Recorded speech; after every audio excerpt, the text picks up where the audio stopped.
Now, before we begin, let me address the nature of the requests that I actually cover from time to time here on Random Review. Yes, there are some that I'm absolutely obligated to do, but I do see all the ones that come in the comments, and if something sparks my interest or seems to be an interesting idea, I will put it into the schedule. That does mean that I do see all of them, even the ones that are only said once. So saying it in every single video probably is not going to get it answered, especially when you start shouting in all caps and getting demanding about it. But the ones that are polite and kind and honestly curious about what I think of something, and most of them are, I appreciate it, those I do give credence to. And one of them that came up a lot is anything Combiner Wars, and I have been loving the Combiner War toys, so let's do something a little bit more recent. This is, of course, Dead End from the Wave 2 Deluxes. He is a pretty Stunticon in very nice maroon plastic. It's very nice. There's a little bit of a metallic sheen to it, just enough to cast a few swirls in the plastic. Not like dangerous gold metallic swirls, but just enough to make it look like a nice shiny gloss of paint.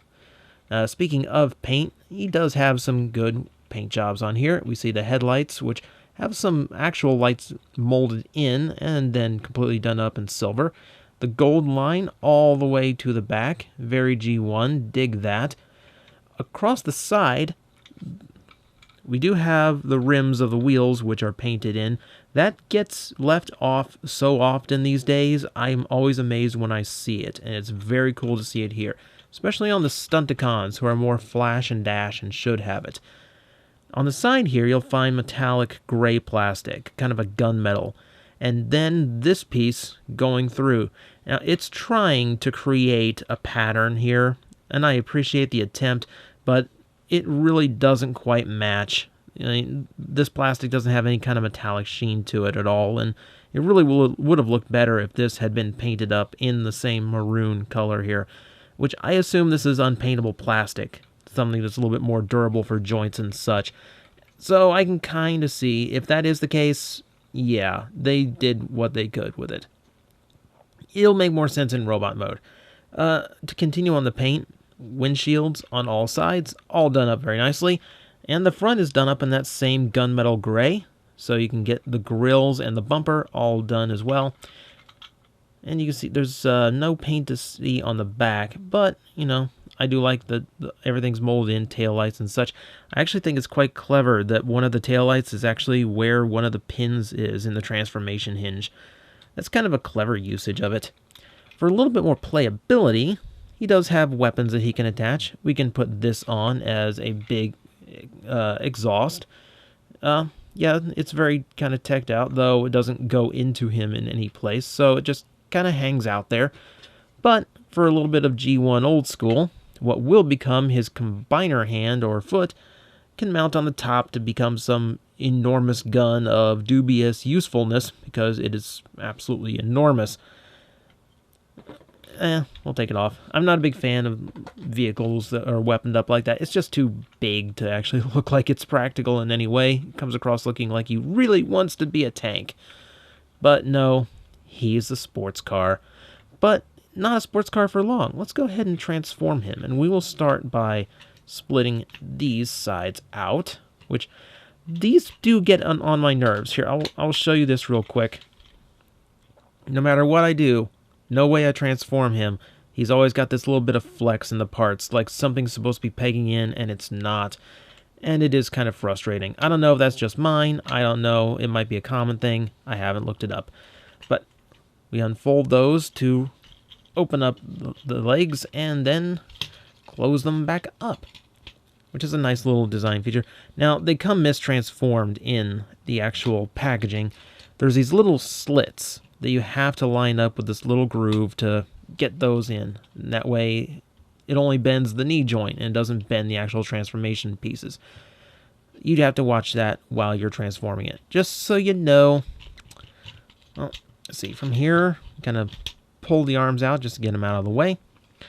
Then comes this part. We'll take down the windshield first, which, come on, hinges all the way down there.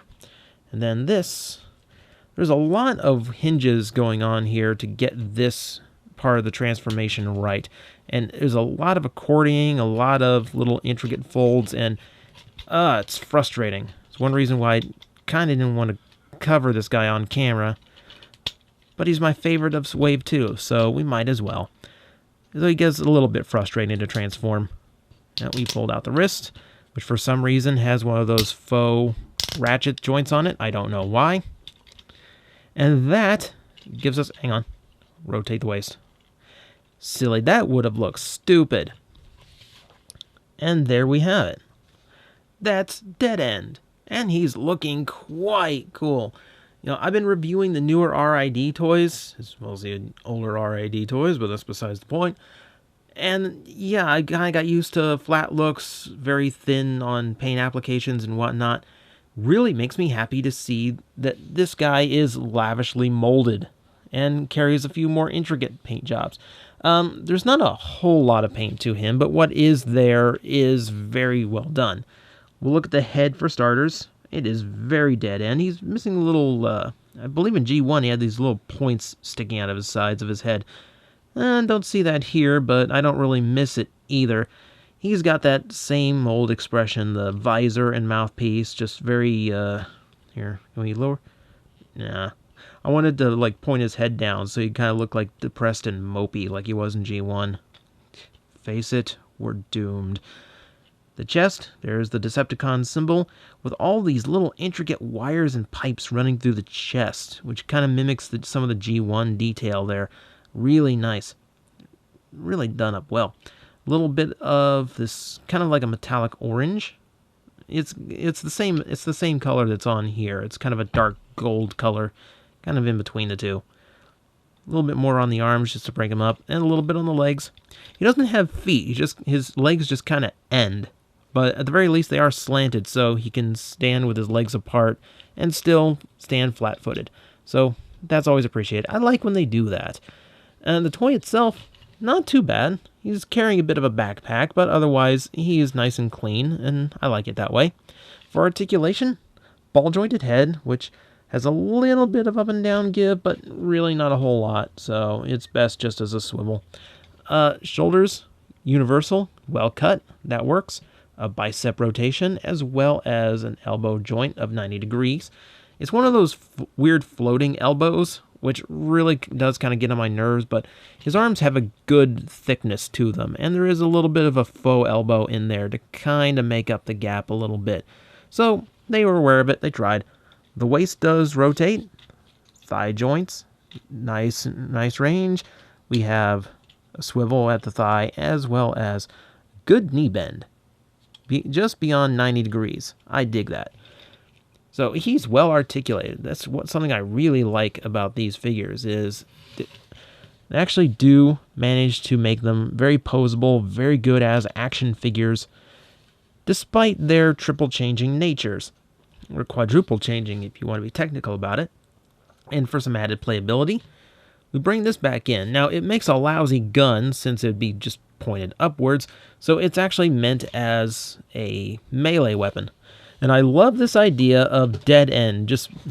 I love this idea of Dead End being the one who's just not a sword or an axe or anything practical like that. No, he's just going to take his exhaust pipe off and bludgeon an Autobot to death with it.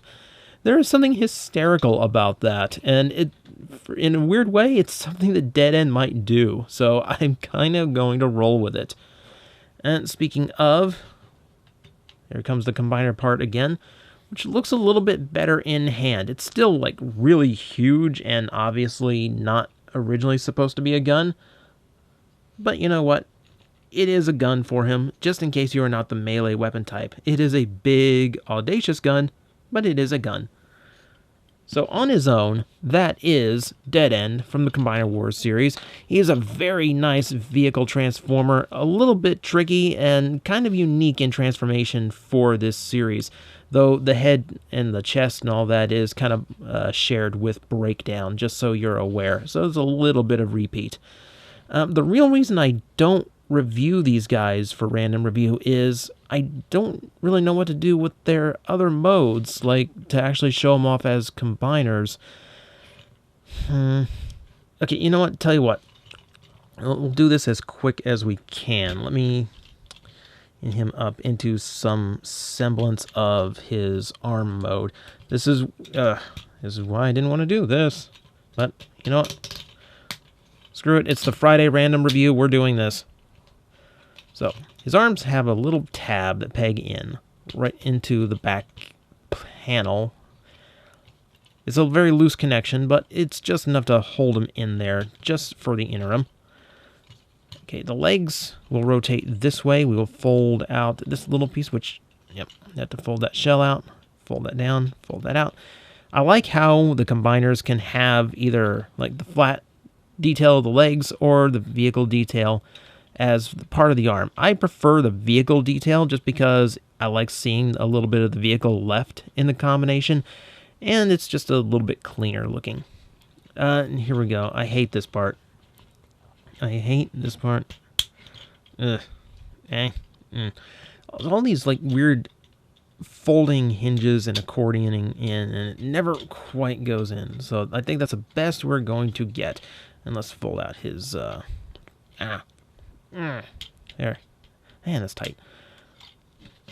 And while we're at it, of course, this needs to be folded out too. A lot of thumbnail required to get some of these things out. Plug that in. And that is him as an arm.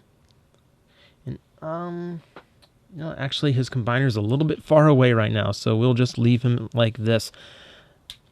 I think he serves well as an arm. Like, as a leg, it's just the vehicle with the hood folded down like that. And it's a little bit ugly since you do see all this big gap in him. As such, he works really nice there. I like him that way. Yeah. There's one thing about the Combiner War figures. They can be leg, they can be arm, left or right, and it's your choice whether you like how it looks or not. I think he works best as an arm, but that's just personal opinion. So, that is everything that Breakdown can do. I'm not going to show you the leg mode because it is just his vehicle mode standing up on its end. But, you know, I'm pretty sure you guys can imagine that on your own at home. And maybe if we get through the other Stunticons, I will actually show you what Menasor all looks like, because it's kind of silly to show him off in this particular review. And then I get requests for all the other Stunticons, so that can happen. Glad I set myself up for that.